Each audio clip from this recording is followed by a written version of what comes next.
Vivimos tiempos de cambio. Tiempos que reafirman la importancia del sector agroalimentario y de todas las personas que en él trabajan con pasión, esfuerzo y dedicación. Agricultores, ganaderos, pescadores, cooperativas e industria alimentaria, mayoristas, comercio minorista, distribución o logística. Todos son clave para garantizar el abastecimiento de alimentos a toda la población. Por eso, ahora más que nunca, el sector agroalimentario es uno de los grandes pilares económicos de nuestro país, gracias a una geolocalización y un clima privilegiados e idóneos para el desarrollo de producción hortofrutícola, así como cárnica y pesquera. Un sector que representa una de las actividades económicas con mayor impacto a escala internacional, ya que abastece la cuarta parte de frutas y hortalizas que se consumen en Europa. Y uno de los 3 principales exportadores mundiales junto a China y los Estados Unidos. Un sector que desde hace años cuenta con el apoyo de Agrobank, la red especialista en el sector agrario, ganadero y pesquero de CaixaBank, contribuyendo al crecimiento y desarrollo del mundo agrario. Hoy, el reto es hacer más fácil el día a día de los clientes, facilitando la atención al público tanto en las oficinas como a través del servicio de banca online CaixaBank Now, habilitando medidas excepcionales como la tramitación de la PAC telemática y el anticipo de la PAC online, y creando soluciones de financiación adaptadas a la situación y a las necesidades actuales del sector.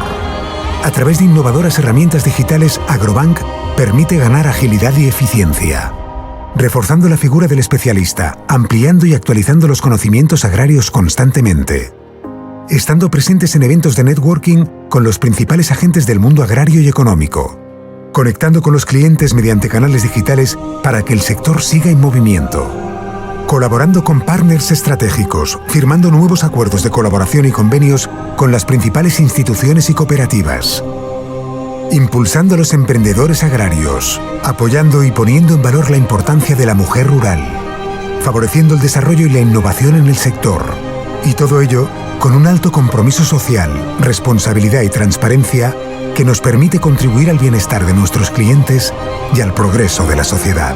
El mundo agrario es el motor de nuestro crecimiento, hoy, mañana y siempre. Agrobank, contigo para seguir creciendo.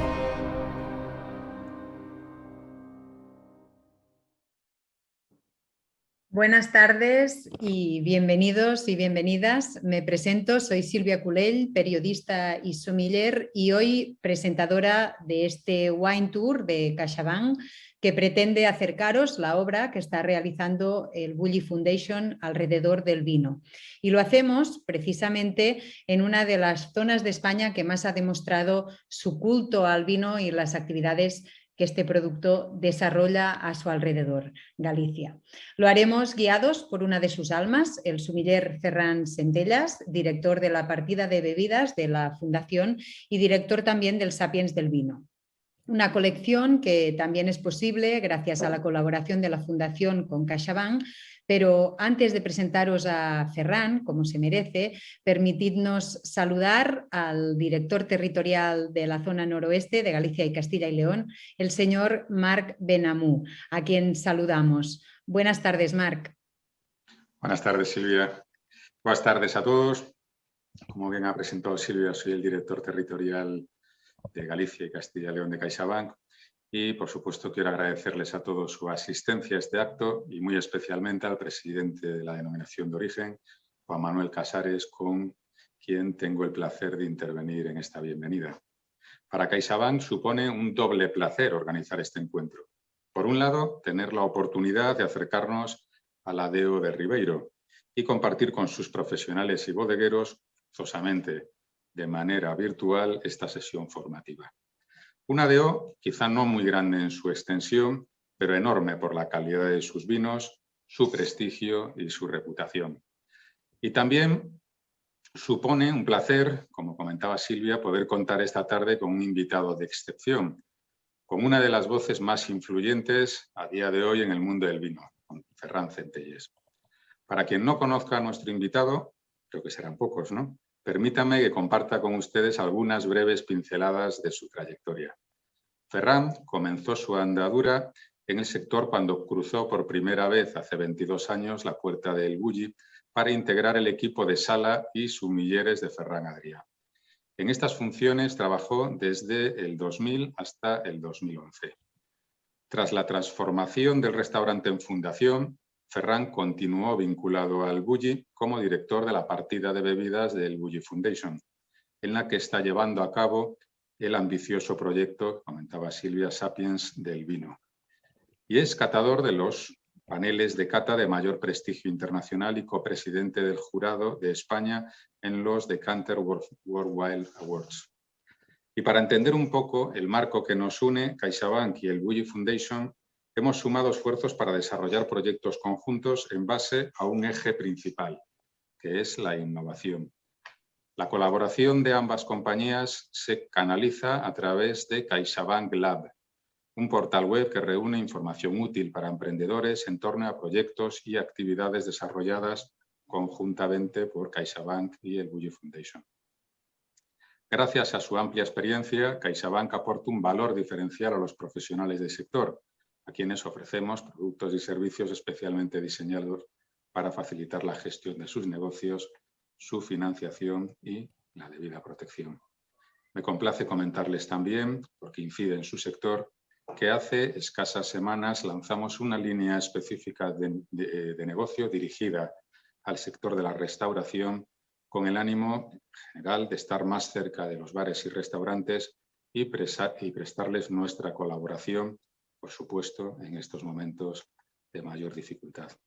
En fin, no me extiendo más. Creo que todos estamos deseando, y yo por supuesto que también, escuchar a nuestro invitado. Así que finalizo animándoles a tener en cuenta a CaixaBank en la gestión de sus empresas. Estamos a su disposición para sentarnos y ver en qué podemos ayudarles a crecer. Nada más. Muchísimas gracias, Silvia, y gracias a todos. Gracias, Marc. Como nos decías, nos recibe también el presidente de la DO Ribeiro, el señor Juan Manuel Casares Gandara, a quien también saludamos. Hola, buenas tardes. Gracias, Silvia, y gracias a todos los que nos están siguiendo en estos momentos a través de esta puerta virtual. Por poner un poquito de simplemente antecedente, unas pinceladas de en dónde estamos.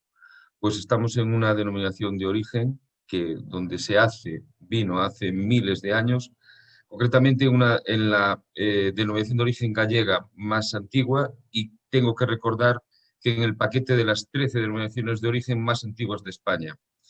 Nos encontramos geográficamente en el borde noroccidental de la provincia de Ourense, una de las provincias más vitivinícolas de España, en concreto en un territorio comprendido entre 3 valles, la del río Miño y 2 de sus afluentes, el Avia y el Arnoia. Esta es una tierra donde, insisto, se hace vino desde hace miles de años y además con una peculiaridad, es que seguimos conservando algo que en otros sitios han perdido y que se llama la tradición. Hemos conseguido, gracias al buen hacer de nuestros viticultores y de nuestros bodegueros, seguir manteniendo y conjugar perfectamente lo que es la tradición, como puede ser el trabajo manual de nuestras viñas, con la modernidad que exigen los nuevos tiempos. Estamos hablando de una denominación de origen, un consejo regulador, que en estos momentos agrupa 98 bodegas que están inscritas, de las cuales la mitad de ellas corresponden a una figura que es única en cuanto a su reconocimiento oficial en España, y que son los colleiteiros. Son pequeñas bodegas que transforman solamente uva propia. Es muy difícil en 3 minutos resumir lo que es el Ribeiro, porque no se pueden resumir miles de años en tan poco tiempo. Pero sí, por dar algún dato, decir que comercializamos aproximadamente unos 10 millones de botellas de vino, de las cuales el 93% corresponde a vino blanco, con varias variedades, las que llamamos autóctonas, que llamamos nuestras castes, sobre las cuales reina una en especial, que es la treixadura, y sobre la que estamos en estos momentos apostando firmemente. El 6% es aproximadamente vino tinto, y el otro 1% entre los espumosos, y una joya enológica que es una gran desconocida en España, que es un vino naturalmente dulce que se llama Tostado del Ribeiro. Bien, creo que con estas pinceladas he querido intentar hacer un poquito la boca agua, cuando no vino, a los que nos siguen, y lo que hago es invitarlos, no solamente a que consuman nuestro vino, sino además que nos visiten. Y no quiero terminar sin dar las gracias, por supuesto, a la Fundación El Bulli, más concretamente a Ferran y a todo su equipo, y por supuesto a CaixaBank por la oportunidad que nos acaban de dar de abrir las puertas de nuestras bodegas, aunque sea de esta manera virtual, a toda España. Gracias. Gracias, Juan Manuel. Un verdadero placer estar, aunque sea virtualmente, en vuestra casa. Nos guardamos la invitación. Y ya sin más preámbulos, os presentamos a Ferran Centellas, a quien pocas presentaciones hacen falta. Él es sumiller y director de la partida de bebidas de la Bulli Foundation y, como nos ha dicho Marc, formó parte del equipo de sumilleres del Bulli Restaurante entre los años 2000 y 2011. Desde entonces no ha parado de formarse, viajar y ofrecer su conocimiento a restauradores, profesionales y amantes del mundo del vino. Ferran ejerce también de crítico de vinos de España para jancisrobinson.com, además de ser docente habitual de diversos cursos de sumillería. En 2006 se proclamó mejor sumiller de España, en 2011 recibió el Premio Nacional de Gastronomía y estos son tan solo algunos de los premios que hasta el día de hoy ha ido acumulando. Ahora lo que más horas le ocupa es la dirección del equipo multidisciplinar que redacta bajo su excelente guía La Bullipedia del Vino, de la que hace pocos días se presentó el 4º volumen de la colección, el que está dedicado justamente a la figura del sumiller. Ferran, buenas tardes, buena tarde.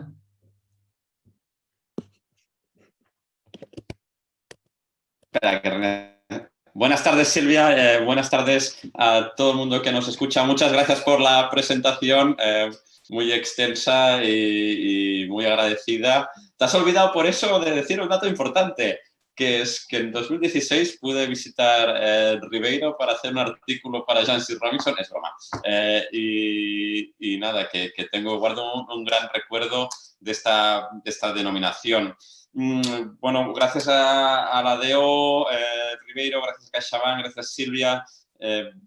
Lo que pretendemos con esta presentación, que aunque pues, bueno, nos gustaría más que fuera presencial, pero tiene que ser vía online, es explicaros dónde está el proyecto y compartir con vosotros algunos de los conocimientos que hemos adquirido, que hemos comprendido a través de la redacción del Sapiens del Vino, donde, por ejemplo, Silvia, que la veis haciendo la presentación, pues más que una presentadora, pues también nos ha ayudado en la redacción de esta obra, de este equipo multidisciplinar.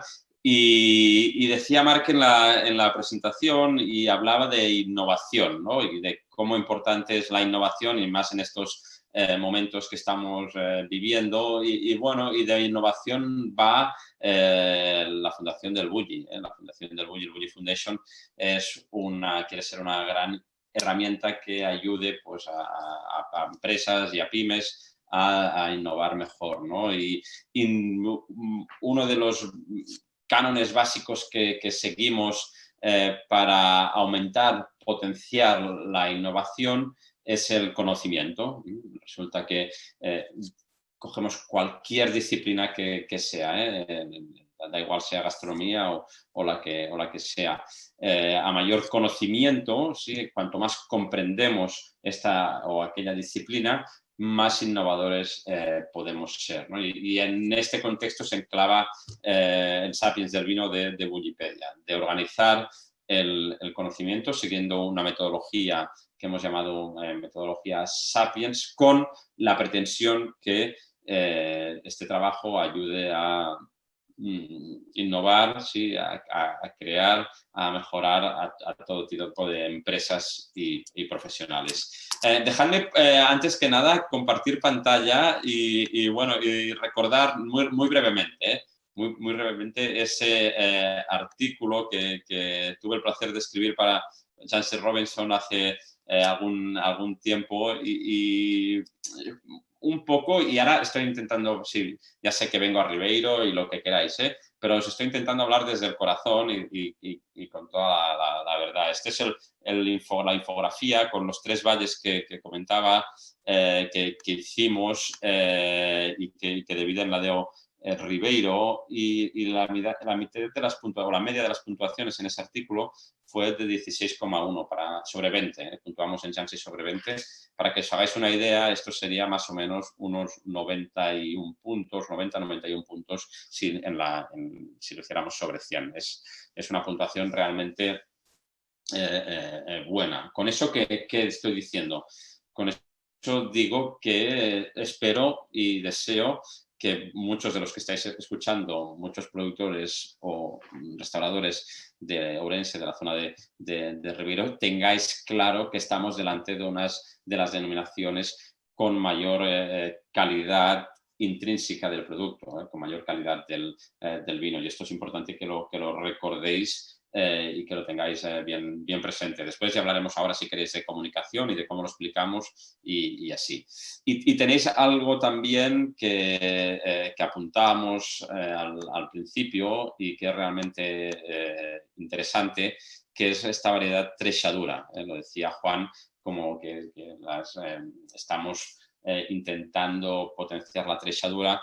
Yo creo que aquí tenéis una joya, porque la trexadura aporta la trexadura es Alsacia en España, o sea, es un perfil de vinos tan poco común y tan deliciosos que encontramos, que es algo que no os podéis, o es un factor de calidad y diferenciación de vuestros vinos que, bueno, yo os lo cuento, por ejemplo, en el Nuevo Mundo, ¿no? Y Australia, Estados Unidos quizá o así, están buscando formas de saber cuál es la variedad mejor adaptada a cada región.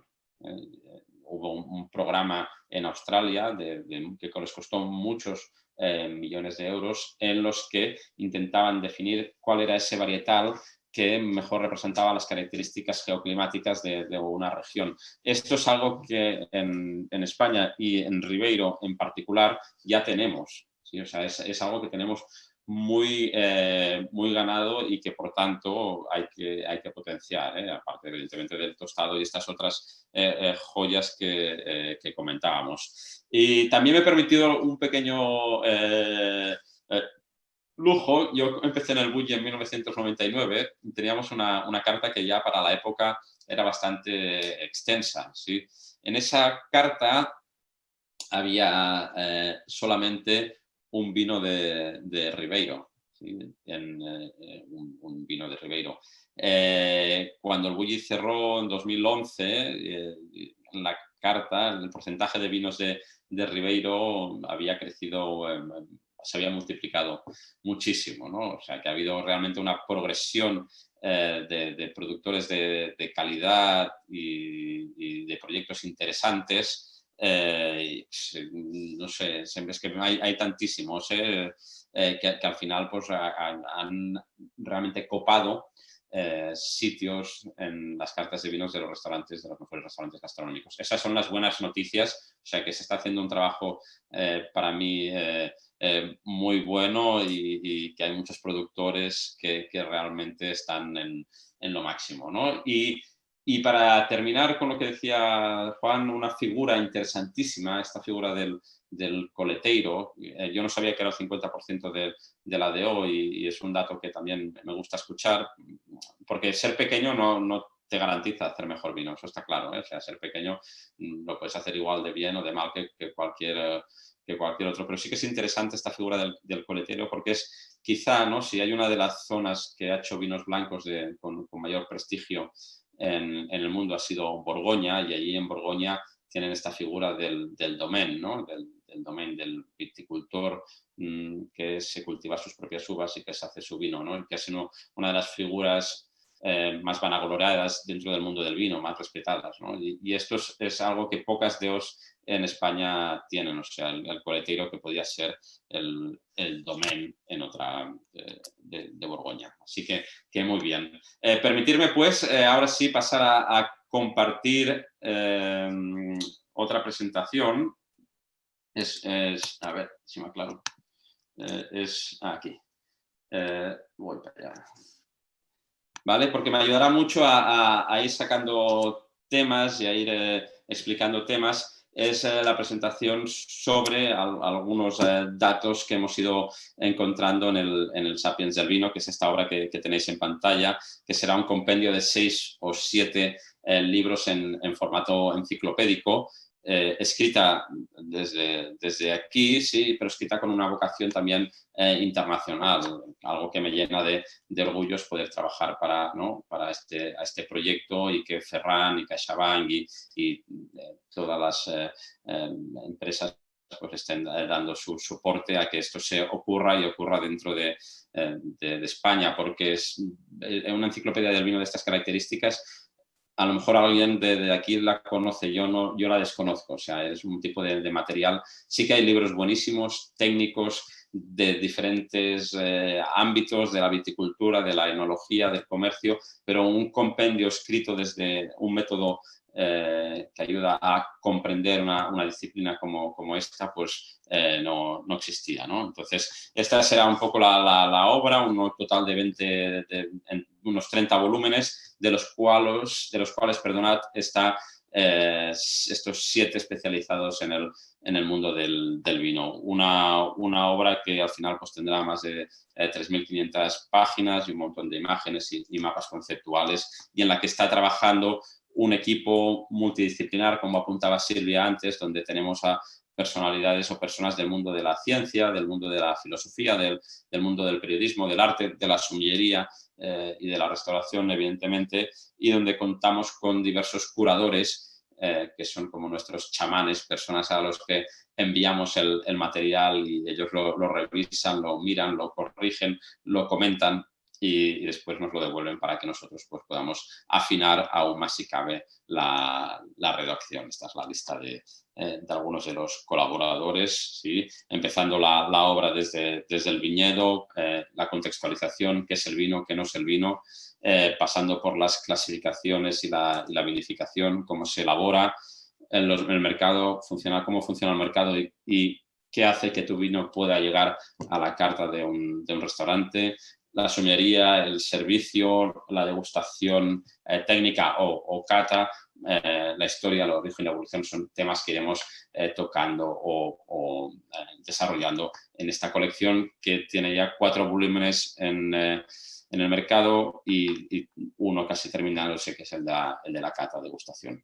Entonces, ¿qué temas pues, hemos estudiado? Pues, por ejemplo, hemos estudiado a nivel de contextualización. Entiendo que la gente que nos está viendo, muchos de vosotros beberéis vino. Sí, yo lo estoy haciendo ahora, ¿sí? Con esta botella de Ribeiro 17, que está fenomenal, muy limpia y pura. Y la primera pregunta que nos hicimos, o intentamos responder, es ¿por qué bebemos, ¿no? O ¿por qué bebemos vino, ¿no? Entonces, llegamos a la conclusión, bueno, que el consumo del vino pues, ha ido evolucionando, y sí que antiguamente quizás se bebía para llenarse de calorías, o el vino era parte de una alimentación, pero bueno, si hay alguien que nos está escuchando y que cree que alimentarse de vino es lo mejor, pues lamento traerle malas noticias, ¿sí? Porque una dieta a base de vino no es algo que seguramente nos recomienden desde el mundo de la nutrición. Puede ser que sí que alimente el alma, ¿eh? Yo eso que no me meto, ¿eh? O sea, una cosa es que que sea aporte calórico y la otra es que alimente el alma y lo hace muy bien. Pero sí que nos dedicamos para nosotros que el vino es una fuente inagotable de placer. Entonces sí que es una bebida que y esto lo estudiamos, hay gente, no, ahora fliparéis, hay gente que se ha pasado toda su vida, ¿sí?, intentando comprender qué es el placer. O sea, imaginaros el cuelgue. ¿Sí? O sea, hay personas que se han dedicado a escribir libros y a hacer investigaciones para comprender el concepto de placer y qué nos daba placer. Aquí tenéis, por ejemplo, unos textos del Lionel Tiger que decía, pues hay 4 cosas que nos dan mucho placer en el mundo, mucho placer. uno es el chute de dopamina, ¿no? que tienes al beber alcohol. Bueno, vale, esto lo comprendemos en este placer más fisiológico o psicoactivo, si queréis, del vino, bebido siempre en moderación. Bien, aquí no podemos hacer nada con esta excitación de nuestros neurotransmisores y es una fuente de placer. Pero otra y muy importante es el placer social. ¿Sí? O sea, hay una cosa que a los Homo sapiens, por nuestras limitaciones, nos encanta, nos excita a nuestro cerebro, que es compartir. ¿Vale? Entonces, supongo que cuando Juan me vuelve a invitar a Ribeiro, a ver si quiere volverme a invitar a Ribeiro algún día, vamos a ir ¿no? Nos vamos a ir a desayunar, ¿sí? Y Juan se va a beber su café y yo me voy a beber el mío, ¿sí? Y a mí me gusta, fijaros cómo soy, que me gusta el cortado con leche de avena. O sea, yo soy el rarito del grupo, ¿sí? Y Juan seguramente, vosotros no lo veis en pantalla, yo sí lo estoy viendo aquí. Juan seguramente le apetezca pues tomarse un café solo, ¿sí? Para la mañana, ¿vale? Y cada uno se pide su bebida, bien, sin problema, ¿sí? Y después haremos nos iremos a hacer un aperitivito y a lo mejor pues yo me pido una copa de espumoso y Juan se pide una copa de blanco, ¿vale? Y después nos sentaremos a la mesa y en la mesa tendremos que decidir una botella, ¿vale? Y en este momento de decidir una botella tendremos que sociabilizar y llegar a un acuerdo de qué botella es la mejor. O sea, cuando tú te vas a beber y cuando nos dejaban, digamos, a las discotecas, cada uno se bebía lo suyo, ¿no? O cuando, sí, o a media tarde, o con el café, bien. Cuando llega el momento de la mesa y del vino, normalmente la decisión de qué botella tomar se consensúa, se sociabiliza, perdonad, ¿eh? Y este hecho, que es muy vínico, es un potenciador del placer brutal del vino. Así que las buenas noticias son que el potencial del placer del vino es mayor. No solo esto, sino que también hay otro factor que nos aporta máximo placer, que es la conexión que se llaman placer ideológico, que es la conexión con un territorio. Entonces, el vino en esto es insuperable y sobre todo, bueno, el vino con las denominaciones de origen que te sitúan exactamente el punto, ¿sí? De dónde proviene el vino. Esto no pasa con otras bebidas. Tú te tomas un café y rara vez sabes dónde viene. Quizás sabes que viene de Colombia o yo qué sé, donde sea. O una mezcla, pero conectas con la marca, la que sea, ¿eh? O yo qué sé, la cerveza, ¿sí? La cerveza sí que hay marcas por regiones, pero la cebada no sabemos de dónde viene, ¿no? La mayoría de cebada se compra en grandes subastas y proviene toda del mismo sitio. En cambio, en el vino no pasa. La uva tiene una conexión con el terreno y según dónde se sitúa, nos aporta un tipo de sabores o amores o sabores o gustos distintos, ¿vale? Esto es mega básico, ¿sí? Pues es muy importante. Muy importante. O sea, todo lo que sea utilizar el vino desde la perspectiva social, desde la perspectiva de región. Fijaros yo que cuando servíamos el vino en el bulli, que la gente venía y dices, oye, me preguntaba a veces, ¿cómo no tienes vino de esta región o cómo no tienes vino de aquella región? Porque realmente hay una conexión sentimental con las zonas. Así que las buenas noticias, y esto es un capítulo largo, extenso que tenéis en el libro 1 de Bullipedia, explicar que el vino es una bebida de placer, cómo podemos hacer que aún lo sea más, cuáles son los puntos claves que van a permitir que beber vino aumente el placer en la percepción y cómo podemos sacar de provecho de ello tanto sumilleres como bodegas, como todos los actores del mundo del vino. Estos son unos trabajos que hicimos, comprender qué era el placer y cómo poder también aumentarlo. Otros trabajos que presentamos en el libro 1, un trabajo climático, donde hicimos una organización mundial de climas y de estilos de vino.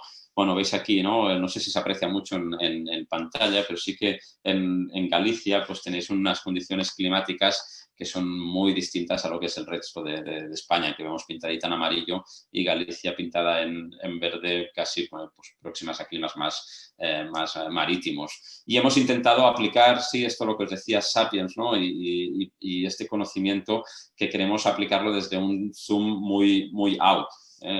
Y a veces, a ver, no sé cómo os lo voy a explicar de un modo así. ¿Cómo es? ¿Que hacéis vinos atlánticos aquí? A ver, Juan. Sí, perdona. Sí, ¿cómo es esto? ¿Vinos atlánticos hacéis aquí o qué? Bueno, bien, a ver, realmente el Ribeiro se diferencia también de las otras 4 hermanas gallegas en su clima precisamente. Aunque estamos a 45 kilómetros en línea recta del mar, sí que hay una orografía que hace que esa influencia atlántica exista, pero no sea tan fuerte como en las otras 4, precisamente. Pero sabéis... Estamos más bien en un clima que se podría cualificar de alguna manera como de cierta transición, pero en todo caso es un microclima propio del Ribeiro. Bien, con lo cual es bonito, pero mi pregunta es, cuando aquí en Galicia hablamos de vinos atlánticos, sea Ribeiro, sea Rías Baixas o sea la DO que sea, cuando te vas por el mundo y explicas vinos y dices que tus vinos son clima atlántico, ¿sabes la gente qué piensa, no? Pues bueno, supongo que evidentemente pensará mineralidad, pensará en determinadas cuestiones, pero bueno. Estás sentado, ¿no? Sí. ¿Sí? Vale, la gente piensa, cuando pones Atlantic Wines en Google, la gente piensa en vinos de Estados Unidos. Bien. De la costa atlántica. O sea, cuando tú te vas a hablar con un chino o un australiano, ¿sí? Y le dices Atlantic Wines, la perspectiva que tienen, no piensan en nosotros, ¿sí? Entonces, lo que hemos intentado hacer piensan en la parte de Estados Unidos que veis aquí también, ahora lo volveremos a poner, pintada en verde, y que también tiene un clima no muy disparejo a lo que sería Galicia, ¿no? Entonces, veis, verde y verde por las dos partes de la... ¿no? Entonces, aquí lo que hemos intentado hacer es, bueno, una definición climática para ver exactamente qué es el clima, qué no es el clima, ¿no? Y hemos hecho algunos descubrimientos así como de buscar Atlantic Wines, ¿no? Y Atlantic Wines, la mayor de referencias, pues no ser en referencias gallegas, ¿no? Lo cual nos hace, bueno, nos hace ponernos algunas cuestiones. Tenemos aquí también el mapa. Este es un mapa que nos ha costado también muchísimo realizar, que es un mapa donde miramos la roca madre de diferentes sitios. Sí, donde hacemos una estructuración mundial de la roca madre y cómo afectan o no afectan a los vinos dentro del capítulo también del vino, bueno, del libro del vino 1. Todo para decir o saber que las buenas zonas vinícolas no son exclusivas del viejo mundo, sino que tenemos también potencial de buenas zonas vinícolas en otras partes del planeta. Pero bueno, vamos a entrar a temas interesantes. ¿Sí? Temas interesantes como nos hemos preguntado también en Wikipedia si el vino se podía considerar un arte, ¿no? O si hacer vino tenía una función artística más allá de lo alimenticio, ¿no? Y para hacer este trabajo, pues contamos con gente del mundo del arte, que nos dijeron, bueno, ¿qué se considera arte? Bueno, pues arte es todo aquello que creamos con la voluntad de transmitir un mensaje y que intentamos que emocione y que deje nuestra impronta personal, ¿no? Intentando trascender o explorar nuevos caminos. Esto es la definición ortodoxa de lo que significa arte. En este sentido, estaría bien preguntarse, ¿no? a los propios sommeliers o a los propios productores si cuando hacen vino tienen alguna de estas ideas o conceptos en la cabeza, si hacen vino como aquel producto para que guste o disfrute, o si intentan pues, buscar la parte más emocional o intentan motivar esta parte más emocional de mensajes, ¿sí? Que puede haber dentro de una botella. Si el vino va a aumentar su valor o si va a ser una mejor bebida, y ya veremos cómo lo comunicamos después de una manera más o menos que se entienda, es por su valor cultural, porque el vino es mucho más que un líquido que metemos dentro de una botella con un tapón, ¿no? Y tiene que haber una historia, una cultura detrás y un mensaje. Si tú quieres que tu vino represente ese mensaje, te acercas al mundo del arte. Si quieres que tu vino emocione, te acercas al mundo del arte. Si quieres hacer tu impronta personal, evidentemente siguiendo el estilo, pues te acercas, ¿no? Y entonces aquí hay un capítulo interesante de cómo intentar potenciar la visión artística de nuestro vino, sabiendo que el motivo número uno, ¿sí? El motivo número uno que una persona, si tiene en la cabeza, más que el motivo, si cuando visita un restaurante, es que todo salga bien, ¿vale? O sea, cuando te vienen, mira, a lo mejor el Bulli o Mugarich o estos restaurantes que hacían cocina más transgresora, más vanguardista, a lo mejor tenían un pase. Pero habitualmente tú cuando visitas a un restaurante y vas con acompañantes y vas a sociabilizar, quieres evitar riesgos, quieres ir al sitio donde te van a entender bien, ¿sí? Donde sabes que todo va a funcionar, que va a fluir, vas a comer y beber de manera adecuada. Con el vino pasa lo mismo y en especial con vino de cierto precio. Y aquí lo que hemos estado viendo, observando es que si alguien se gasta un precio elevado en un vino, también habitualmente lo que quiere es evitar errores. Y errores o que algo salga mal. Vale. Dicho esto, y aquí me permitiréis entonces pues, romper una lanza a favor de esta estructura de denominaciones de origen. Cuando tú te vas a gastar dinero por una botella de vino, pongamos Ribeiro, ¿vale? Como ejemplo, ¿sí? Yo cojo la botella de Ribeiro y lo que cuesta, ¿sí? Lo que cuesta tener un estilo reconocible, eso, bueno, es lo que más cuesta seguramente en el mundo del vino, que te reconozcan por un estilo, ¿vale?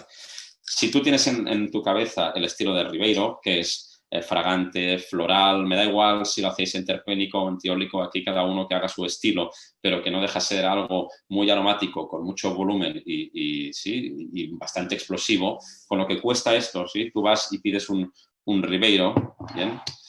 En un restaurante y te traen un vino un poco antagónico, ¿sí? Imaginaros, nos traen el vino típico pues, amargo, pesado, ¿sí? Con mucho trabajo de lías, sin frescor, ¿vale? Y te vas a lo que es la antagonía del Ribeiro. Esto al cerebro de los consumidores, no a los profesionales, hablo de consumidores, les crea incongruencias, ¿sí? Y los Homo sapiens somos animales un poco simples y todo lo que es incongruente, ¿sí? lo vemos como arriesgado y lo vemos como que no funciona, porque el cerebro ya va suficientemente castigado, ¿sí? A lo largo del día con la información que tenemos. Y cuando viene al mundo del vino, las cosas tienen que ser congruentes. Tú si te encuentras un Ribeiro súper aromático, fragante, agradable, lo que tiene que ser un Ribeiro textbook, sacado de un libro paradigmático, el cerebro está muy cómodo, ¿sí? Y el placer puede aumentar. Tú cuando haces tu propuesta de Ribeiro y lo sacas un poco de esta casilla, puedes tener el riesgo de crear incongruencias. Y las incongruencias pueden ser incómodas a veces, ¿sí? Entonces, ir con cuidado, no sé cómo lo tenéis estructurado en la DO, la gente de aquí, ir con cuidado en el mundo del vino, que es un mundo además un poco tradicionalista, ¿no? Y un poco clásico, en estas incongruencias, porque muchas veces sí que a nivel propio, personal, pues son temas que nos gustan, pero sí que como es tan difícil que te reconozcan por un estilo, ¿vale? Después poner sobre ese estilo algo incongruente, creo que puede no jugar a nuestro favor. Esta es la idea. O sea, emocionar, transmitir un mensaje, explorar caminos y ser impronta personal, sí. Ser incongruentes en lo que es el estilo, muchas veces, aunque nos guste mucho o queramos ser un enfant terrible, muchas veces cuesta, ¿sí? O a las mentes de los consumidores. Y... Ferran, sí. Perdona que te interrumpa, pero es tan solo para recordar a toda la gente que nos está viendo que pueden hacernos llegar sus preguntas a través de un botoncito azul que hay en la parte derecha baja de la pantalla. Y en los últimos minutos de este Wine Tour, pues vamos a intentar hacerte llegar estas preguntas. Claro que sí. Incluso Luis, que lo veo aquí haciendo que no con la cabeza, vosotros no lo veis, pero yo lo veo aquí totalmente en desacuerdo con lo que estoy diciendo. O sea, te vamos a dejar también micro para... Esto no va a ser solo una donde yo diga algo y así se puede discutir y estamos abiertos de esto. Porque de hecho uno de los factores, y Silvia conoce bien esto, que intentamos en Bullipedia es ser... cero dogmáticos, o sea, nosotros intentamos explicar todas las visiones y entonces intentamos explicar por qué las incongruencias incomodan, ¿no? Y verlo desde diferentes perspectivas, intentando no hacer dogmas y perdonadme si me he expresado un poco de manera dogmática antes, pero no es nuestra pretensión ni mucho menos. Piensa, Ferran, que ya tenemos algunas preguntas y no van a ser fáciles, ¿eh? Ya estoy pillando, ¿no? ¿Para qué me meto? Vas a pillar. Bien. No, muy bien. De eso se trata. ¿Qué más? Hemos explorado también, o estamos empezando a explorar la historia del vino con las tendencias o las nuevas tendencias que se han ido desarrollando y un poco la idea de dentro de cada tendencia cuánto de mundo de naturaleza hay y cuánto de intervención humana, ¿no? Y cómo está este peso de lo natural y de lo más intervencionista y cómo esto pues da cabida a diferentes estilos, ¿no? Incluso en 1900, cuando tú hablabas de un vino natural, ¿sí? Te estaba refiriendo a lo que era actualmente o lo que diríamos hoy un vino convencional, un vino que solo llevaba vino. Y los vinos artificiales en esa época eran vinos de mezcla. Vinos en los que tú ponías pues, un poco de ron, un poquito de vino de Burdeos, un poquito de brandy y hacías un estilo u otro de vino. Eso también es una información para ver de dónde venimos, ¿no? Y para explicar bien qué es el término artificial y natural y estas nuevas tendencias, explorarlas a nivel de elaboración. Bueno, eso es un tema más técnico aquí, no voy a entrar en esto. Lo que sí que también hemos intentado hacer es una clasificación de muchos parámetros que nos permitan ordenar el tema del vino. Os pongo aquí un ejemplo muy claro, pero imaginaros esta primera clasificación ordenada por más de 100 parámetros de clasificación. Esta es la del viñedo viejo, ¿no? Y ocurre a veces que tú dices, mi viñedo es viejo, pero ¿qué significa un viñedo viejo, ¿no? Y si no está estipulado por una ley o por una DO, el viñedo viejo, depende de quién utilice este término, pues puede aplicar a viñedos muy distintos, muy diferentes, ¿no? En este sentido, pues también hemos pretendido hacer una gran clasificación de parámetros del vino que queremos o pretendemos que se pueda utilizar como contextualización y como estándar, que es un viñedo viejo y qué estilos gustativos hay del vino. Pues todos estos parámetros que pueden ayudar a hacer cajones para clasificar el vino en pro de qué, en pro de comprender. Cuando tú eres capaz de clasificar los factores que hacen que los vinos sean distintos, puedes o te permite comprenderlos mejor. Y algunas cosas extraordinarias, como hemos sido incapaces de encontrar la primera carta de vinos del mundo. ¿Sí? La primera carta es de vinos de restaurante, cuando todavía no habían restaurantes y los restaurantes se hacían, o sea, los grandes festivales gastronómicos se hacían en ámbitos privados, en ámbitos de palacio y no se hacían en ámbitos públicos porque los restaurantes gastronómicos de máximo nivel son post-revolución francesa. Entonces, esta es la primera carta que hemos encontrado y para que veáis que nos aparece aquí. Nos aparecen nombres como Nuits, como Graf, como Bonn, como Málaga, sí, como Alicante. Bueno, nos aparecen nombres de regiones. Bien, entonces, la reflexión aquí es, bien, nosotros, sí, que nos va a tocar hacer vino, si tenemos mucha suerte, haremos 40 añadas de vino, no sé, o ya donde hay que firmar, ¿no? ¿No? Vivir 40, ya, muchos ya firmábamos, yo el primero. Vale, sí.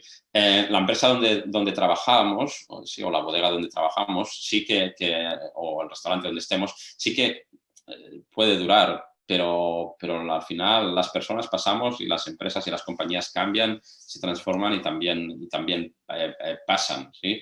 Lo que no pasa es el terreno y es el viñedo. Y vosotros veis aquí en la primera carta, por ejemplo, una cosa que se dice vin de Chablis, ¿sí? Vin de Chablis, 200 y pico años después, se sigue vendiendo como vin de Chablis. La marca es la región, ¿me entendéis? Y eso es porque nos llevan tantos años de diferencia, porque han hecho, las personas pasamos, las empresas también, el terreno permanece, ¿no? Y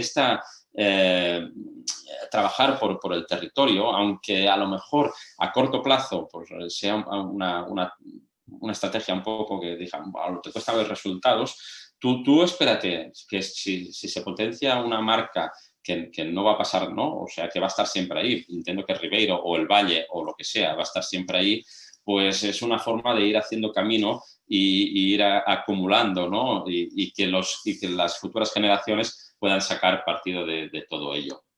Bueno, sin ánimo de extender, también hemos trabajado sobre la figura de sommelier. El libro que acabamos de sacar explora cómo hacer o cómo ser un buen sommelier. Evidentemente, potenciando aquellos aspectos de comunicación, aquellos aspectos de tecnología de servicio, de acogida del cliente, de qué tengo que explicarle a un cliente para seducirle, cómo tengo que hacer una buena recomendación, que esto es algo o un tipo de información que también podéis sacar provecho desde las bodegas, no solo desde los restaurantes. ¿Cómo se puede hacer para no pegarle y permitirme una expresión, una chapa atómica a tu cliente y que el cliente se aburra, ¿no? Y cuáles son las herramientas de comunicación potentes que tenemos en el vino y cómo utilizarlas. Es un trabajo que está publicado en este libro reciente que salió en diciembre, que es el volumen 4 de Sumillería, como las cartas de vinos y estudios tan interesantes como ir a los 9 mejores sommeliers que hay en 9 de los mejores sommeliers que hay en este planeta y preguntarles, oye, tú cuando compras un vino, ¿sí? Cuando metes un vino en tu carta, ¿en qué te fijas, ¿no? ¿Y qué quieres? ¿Qué le pides a un vino? Esto es un trabajo también que hemos hecho donde, evidentemente, pues que sea bueno y que tenga calidad es interesante, pero que también respete la tipología, ¿no? Lo que decíamos, de que sea un vino pues, ortodoxo del lugar, también es un factor interesante, importante, aparte de que se adapte a la oferta culinaria y bueno, estas cosas que son quizá más de restaurante. ¿Todo ello para qué? Pues para intentar explicar, ¿sí?, cómo podemos hacer para que los vinos aumenten su valor, ¿eh? Cosa muy diferente al precio. Los vinos tienen un precio, un valor monetario y tienen un valor de mercado.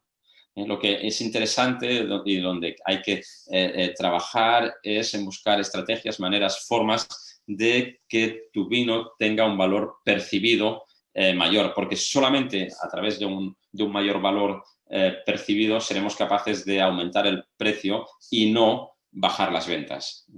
Aquí es un gráfico que lo intenta explicar como si a mayor valor percibido de tu vino, cuando Ribeiro tenga, o sea, ya tiene, pero cuando aún tenga más valor del mercado, los precios también pueden ir en consonancia, que es algo que entiendo que a todo el mundo nos interesa, ¿no? Y aquí intentamos explicar, es algo que hacemos mucho en los restaurantes. Tú cuando estás en un restaurante, ¿sí? Y bueno, es un tipo de información que también hemos publicado. Cómo poder hacer cómo poder direccionar a tus clientes a que tengan un consumo de vino más caro. Y esto hay estrategias y se pueden hacer ingenierías de cartas o ingenierías de pricing en las regiones que motiven a consumir, ¿sí?, o potencien un poco más la gama más elevada del precio, que es algo que entiendo que a todos los que estamos pues, jugadores de este mercado del vino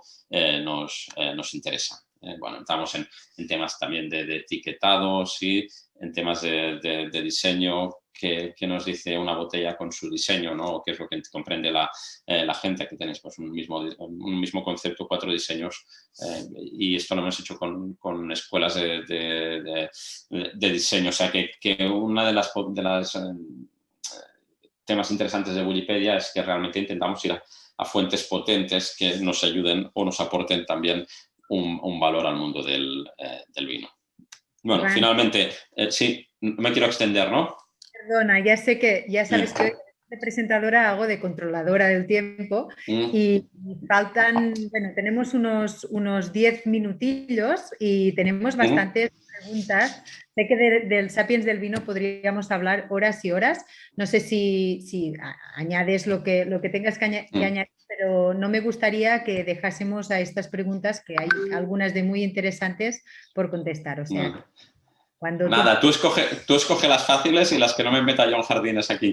Pero dicho esto, solo acabar aquí con esta última reflexión, ¿sí? Que es la calidad del vino, ¿no? Y bueno, hemos observado que la calidad del vino es un concepto, sí, que al final la calidad es lo que satisface a un consumidor, a un observador, y que es un concepto muy distinto, depende de si estás delante de un sommelier, si estás delante de un crítico de vinos o de un consumidor. Para un consumidor, la calidad del vino puede ser una denominación de origen de una marca, y si el vino viene de Ribeiro, solo por serlo ya puede ser de calidad. O los consumidores pueden dar mucho más peso a la parte extrínseca del vino, a la región, al precio, a la exclusividad, a la imagen.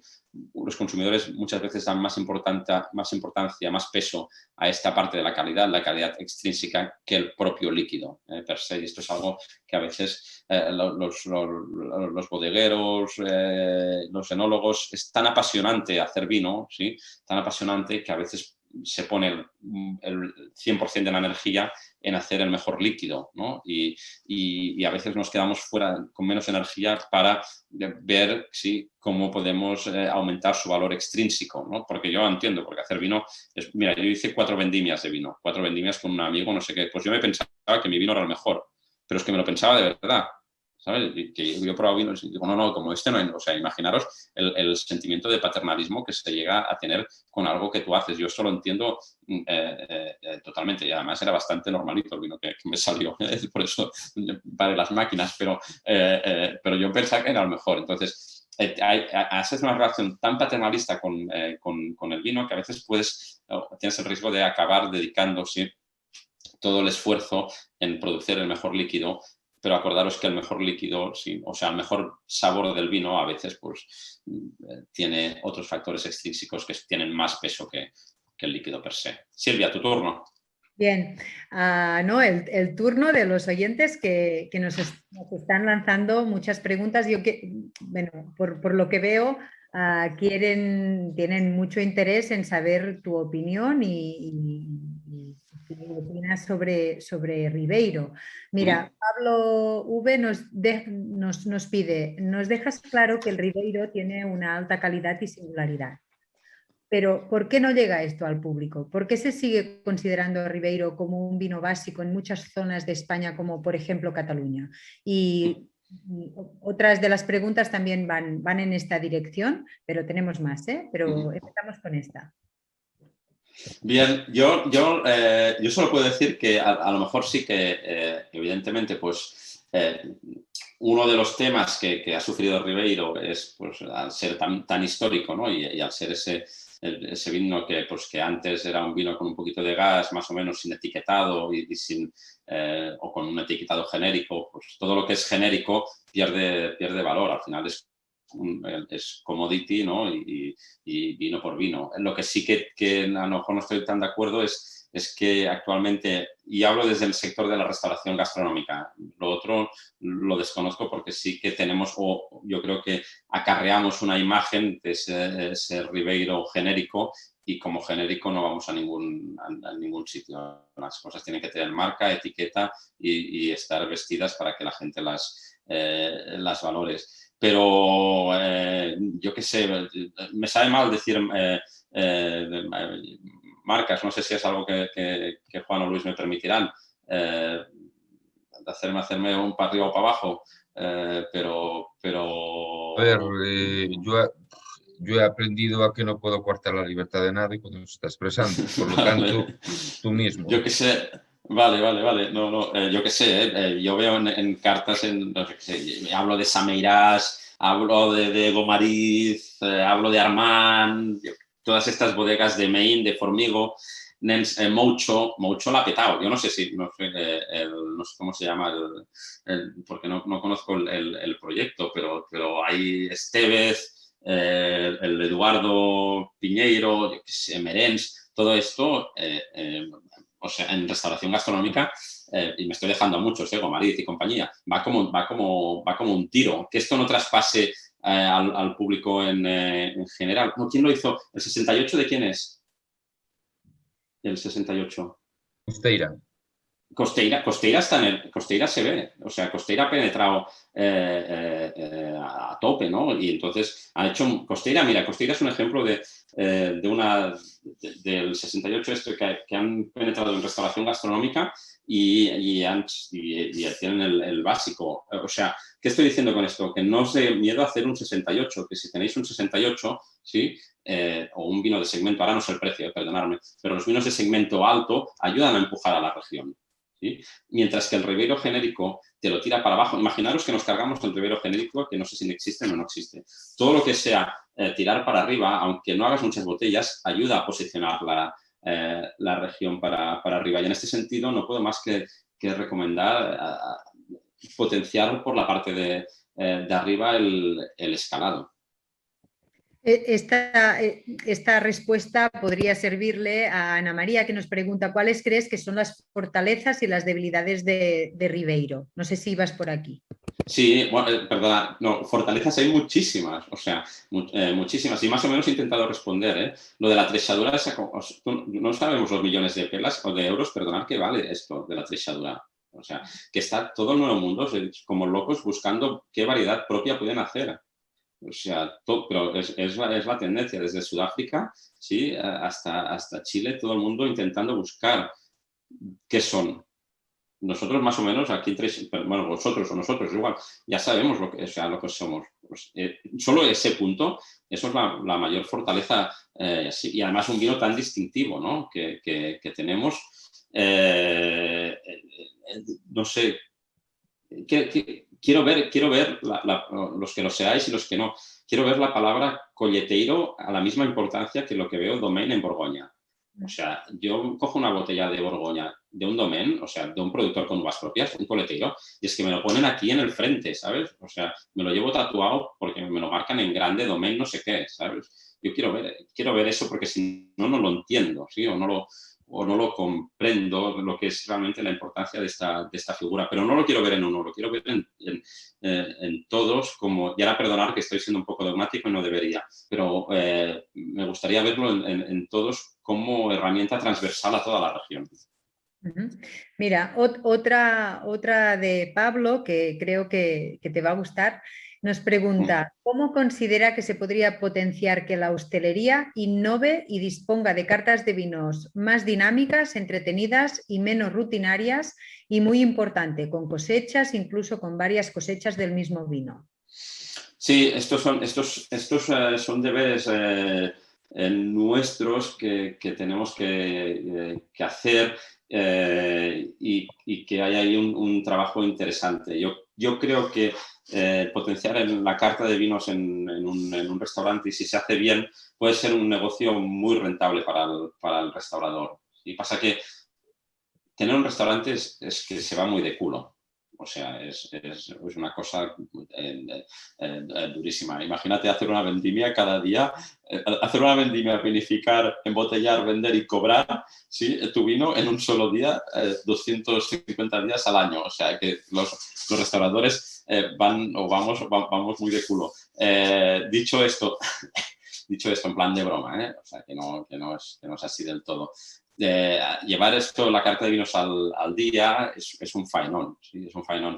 Y si no somos capaces de verle las ventajas económicas que yo creo que una carta bien llevada te puede ofrecer, puede ocurrir o ocurre que la persona de hostelería no le dé a lo mejor una importancia primordial, ¿no? Entonces hay que demostrarlo desde los números, hay que ser más gestores, ¿sí?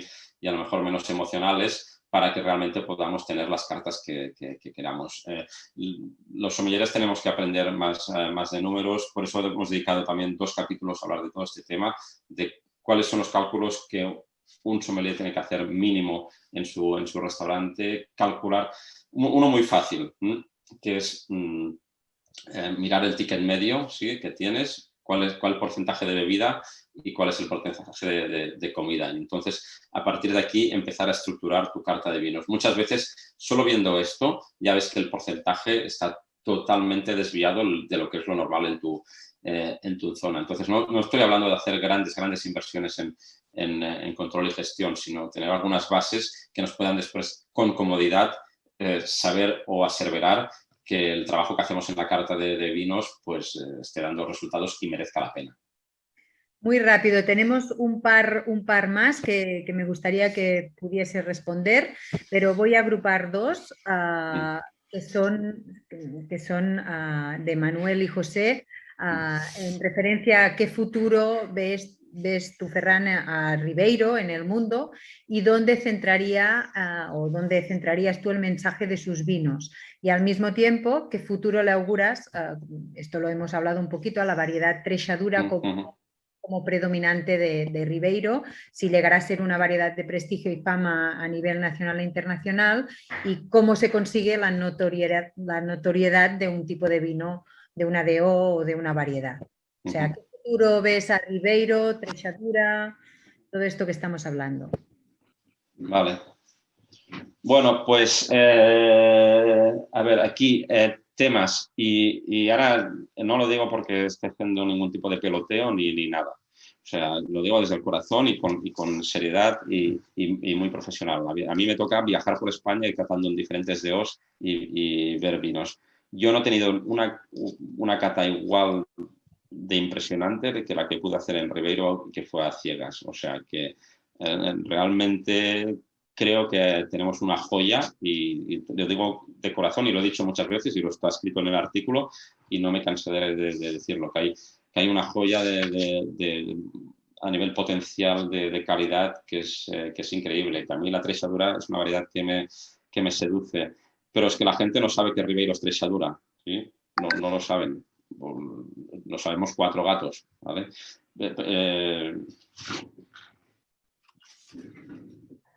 Pues, perdón, ¿esto qué es? Poner Ribeiro, ¿no? ¿Es Trexadura o no? Es que la gente no... Es que si no lo pones en la etiqueta... Es un plurivarietal que lleva Trexadura también, sí. Pero Trexadura tiene que ir aquí, ¿eh? Sí. O sea, cada... pero no en vuestro vino del consejo, sino en el vino de todos los... Si realmente queremos que la Trexadura sea algo, o lo metemos hasta en la sopita, ¿sí? Y en la sopita es en la etiqueta, para que nos entendamos, o va a ser muy, muy difícil, porque la gente todavía no tiene la conexión, ¿sí? O sea, no entiendo por qué, pero la conexión de Godello y Valdeorras es mucho más potente que la de Ribeiro y Trexadura, ¿no? Entonces, quiero coleteiro y quiero Trexadura hasta porque será la manera de penetrar. Tenemos una oportunidad de cada etiqueta, es una oportunidad de comunicar, y perdonad que me sirva un poco más de vino. Bueno, y lo digo, para mí el futuro de Ribeiro es Trexadura. Me interesan también los tintos, pero el Caíño es que es muy, muy jodido, o sea, es muy silvestre, es muy, muy rústico, no sé qué deciros para aquí, porque realmente es una uva rústica y dura, y creo que el Caíño es el camino que se está cogiendo, más o menos, seguramente Mencía también, o alguna otra, pero por ahí, pero estos son variedades rústicas, así como veo que el Trexadura es un camino allanado y con un arco iris por ahí, lo del Caíño me cuesta más de verlo, no sé qué. Pero con la cabeza bien alta, con la Trexadura y con los coleteiros, o los que, o sea, no lo dudéis en hacer comunicaciones transversales entre todos y ayudar a que el mensaje de la trexadura pues, penetre realmente. Y Luis nos pregunta si te atreves a definir cuál es el estilo de Ribeiro. ¿Es Luis Ribeiro o es otro Luis? ¿Perdón? Es Luis Ribeiro, ¿no? Vale, viene desde dentro. Es una cuestión. El estilo de Ribeiro, o sea, para mí Ribeiro es como Alsacia, pero con acidez, ¿no? Me da igual si tira más para el pomelo, ¿sí? O si tira un poco más a moscateleado, para que nos entendamos, o para la fruta dulce. Me da igual, pero es fragancia y es frescor, ¿no? Fragancia, frescor, con esta textura no glicérica, pero sí de redondez, que es fantástica, ¿no? O sea que, tenemos muchísimas más preguntas. Pero acabamos con una que dice, bueno, ¿nos podrías hablar acerca del envejecimiento de los grandes blancos que tenemos a nivel nacional y sobre todo de lo que tocamos hoy, la evolución de los vinos blancos de Ribeiro? Bien, podemos podemos valorarlo, podemos verlo. La verdad es que yo no tengo mucha experiencia con Ribeiros envejecidos, pero es una idea que me interesa mucho porque ser capaces de evolucionar vino hace que aumente el valor y poder tener una vertical de blanco es algo que a nivel de hostelería es súper excitante, pero necesitamos comprobarlo y necesitamos catarlo, ¿no?